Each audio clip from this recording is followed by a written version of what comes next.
busy. That's what she says. Martha tells Mary, listen, Jesus, you need to get up and you need to go tell my lazy sister to get up and help me. Let me tell you guys, we're guilty all the time of coming to our prayer closets and telling Jesus what He needs to do for us. And that's not the way that we get things done. You will never get life done walking up to Jesus and saying, you need to get so-and-so to do this for me. You know what? Because of all that I've done or who I am, you owe me. He doesn't owe you nothing. And you will never get God's blessing or God's answer like that. Walking in, telling Jesus He's being lazy, and the woman that is worshiping Him, she's being lazy because you are doing things that Jesus never asked you to do in the first place.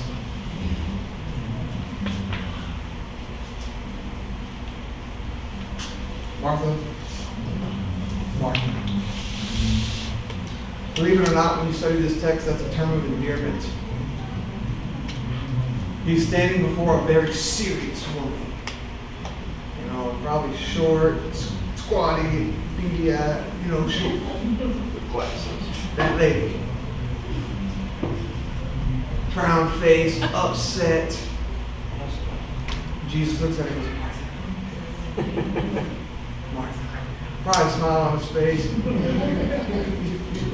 You're too serious all the time. Your face might literally break if you smile. Martha, you don't get it. Life is serious, but it's not that serious. Laugh every once in a while. Take a break. Sit down and enjoy your sister. Have a conversation. Can we not enjoy this meal together? I'm only here for a little while. Martha, you were anxious. You were troubled. Because you know what, guys? When we're running around trying to please everybody else, doing things that God has never asked us to do, I don't know about you, but that's when I get very anxious and very troubled on the inside.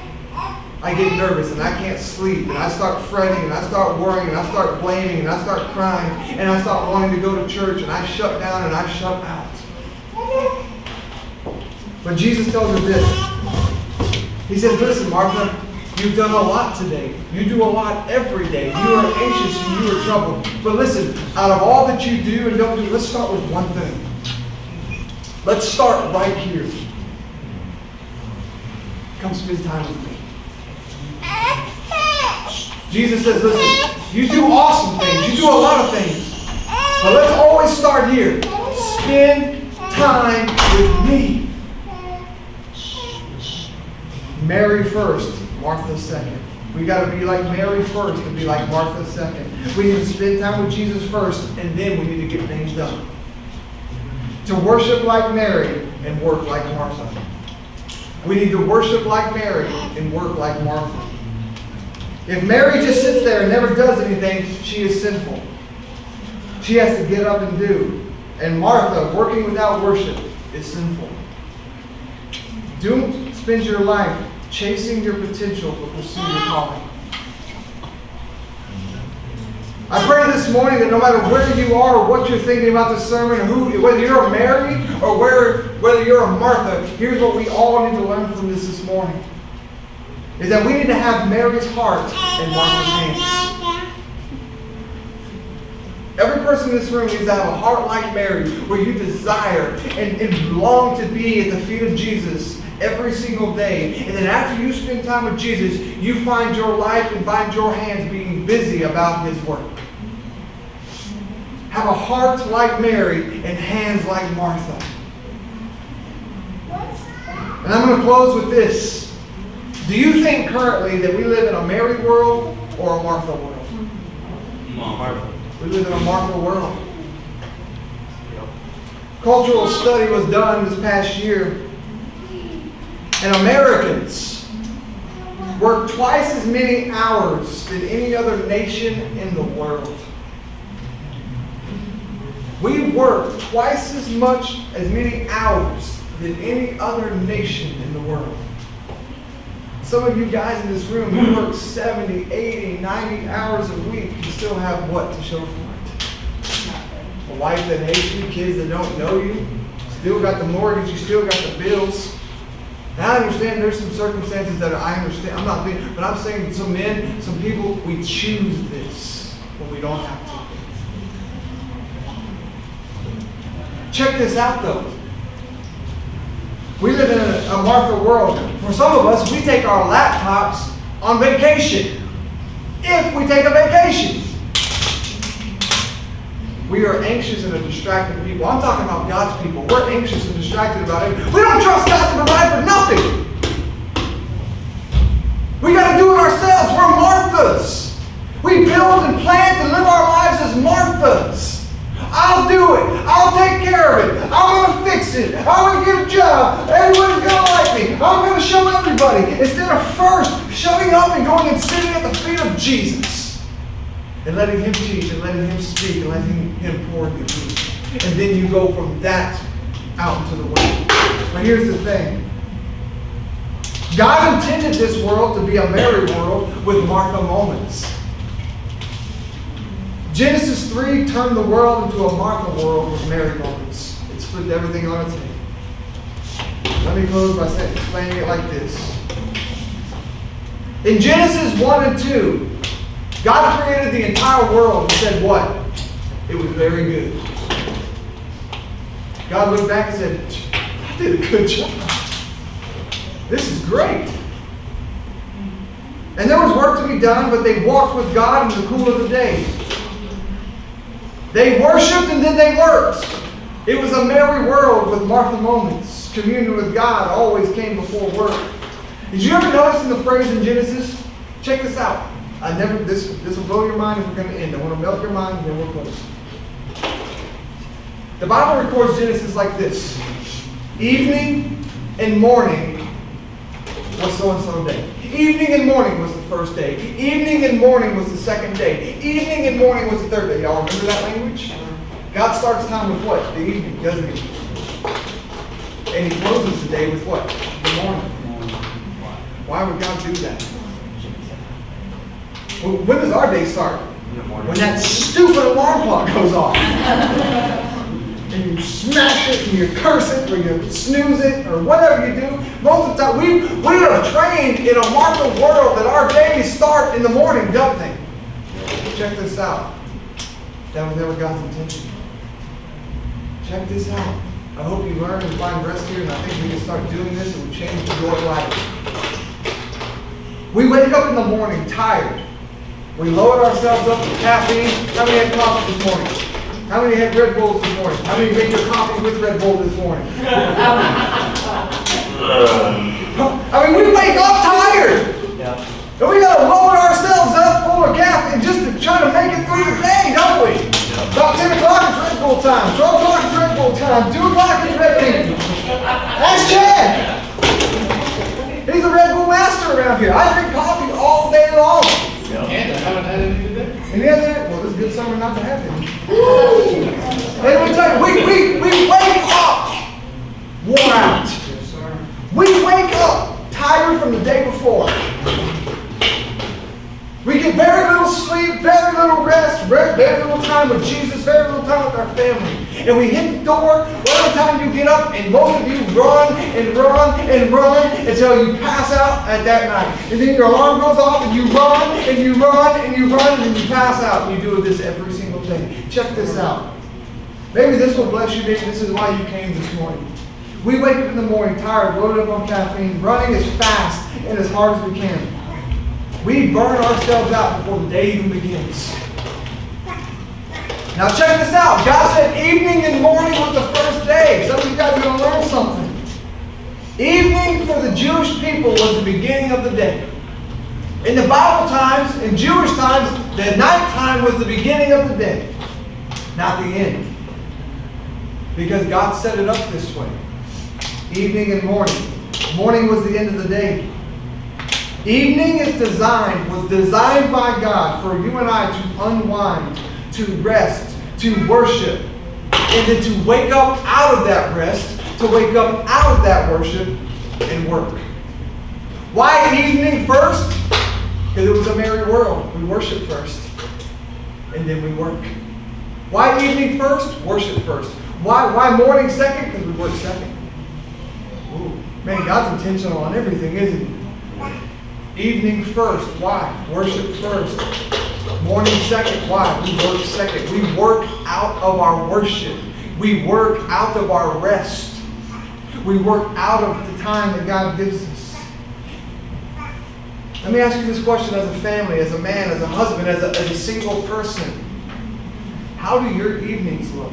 I'm talking about your literal evenings. I'm talking about from when it gets dark till you go to bed. How does that look for you? Is it chaotic? Is it crazy? Is it restful?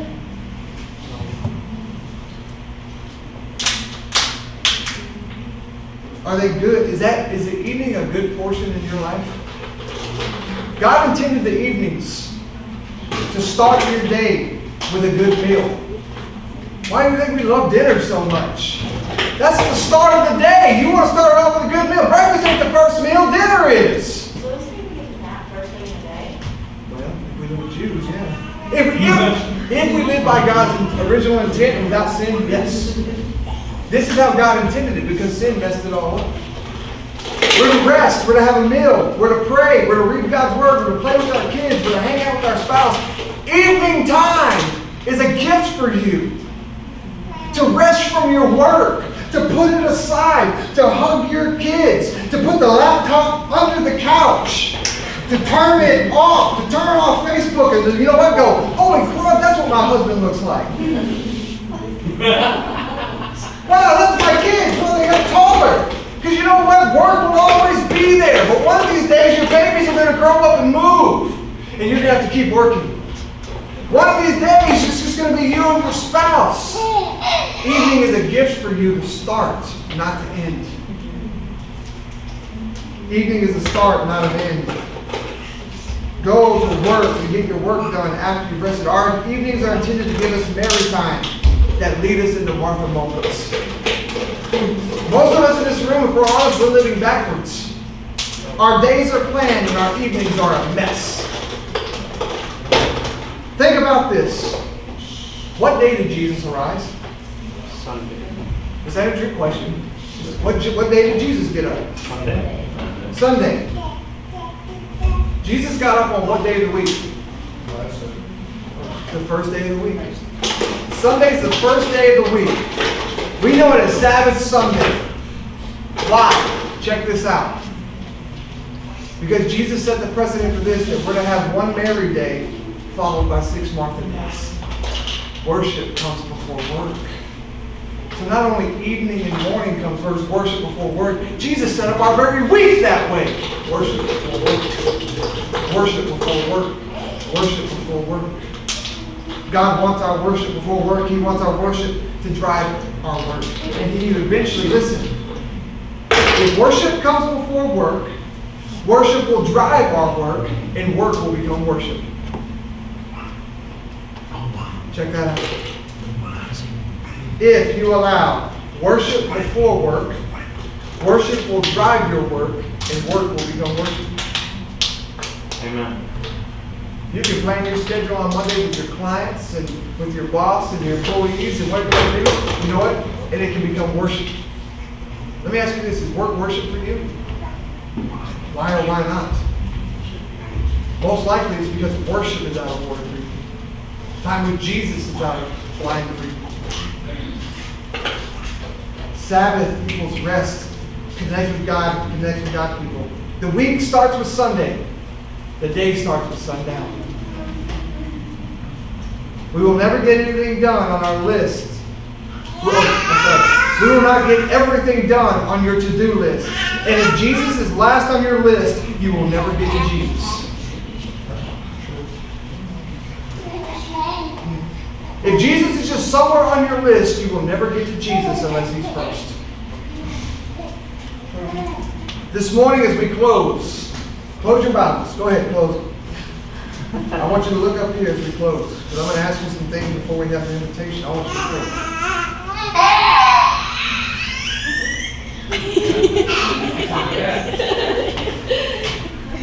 Testify.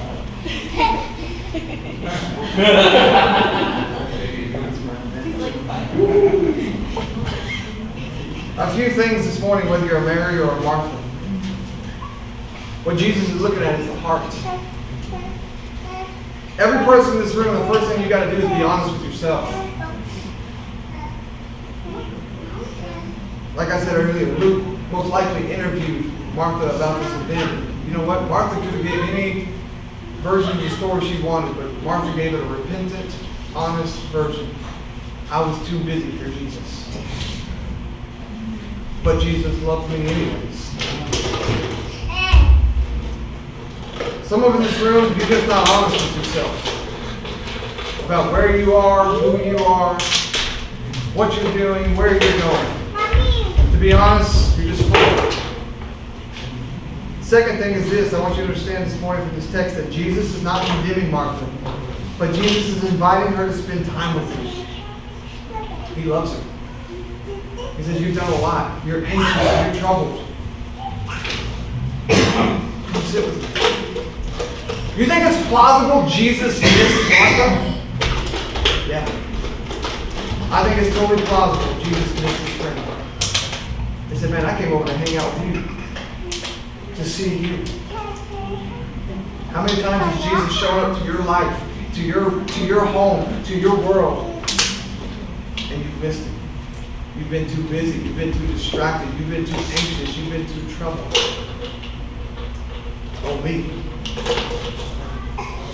Sometimes, guys, here's a hard one for us Marthas. You need to apologize to the Marys. Because we cannot change people to be like us. But we need to encourage people to be like Jesus. If people do things differently than you do them, it doesn't make them less than you. It just makes them different. And most likely, you have something to learn. And lastly, Mary time needs to be first priority. Jesus time, prayer time, Bible time, church time, and alone time, and giving time. Jesus says this, one thing is necessary. Jesus is necessary. The one thing is Jesus. Is Jesus first in your life? Is Jesus in your life? Where is Jesus in your life? He's trying to open this. The one thing we all need in this room is Jesus. Mary or Martha, both needed Jesus.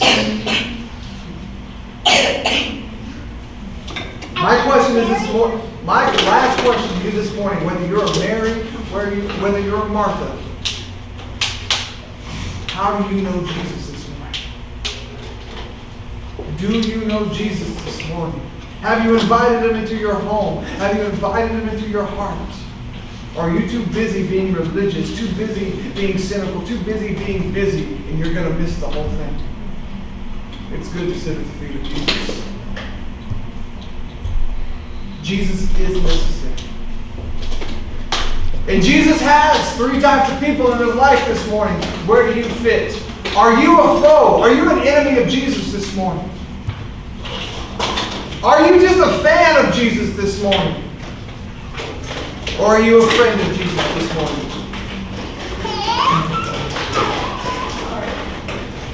She gone.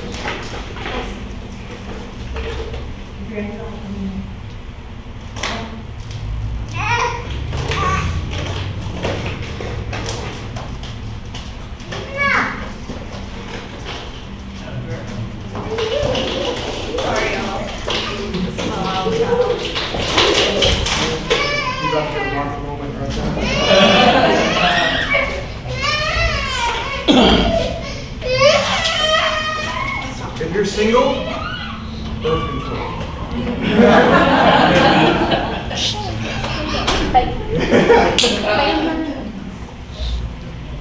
Where do you stand with Jesus? Foe, fan, or friend? Only one will get you into heaven. Only one is the life worth living. And really, if you want to be God's enemy, go ahead. That's blatant and that's obvious.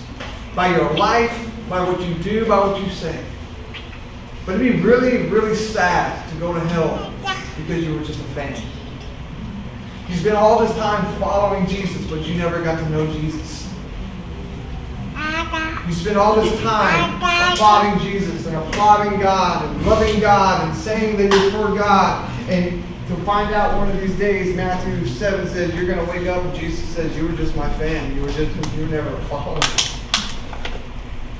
You were a great fan. I mean, you were the loudest. You were the earliest. You would do anything. But you were just a fan. You never followed. You never trusted. You never loved. Don't just be a fan. Be a follower. Every head bowed and every eye closed.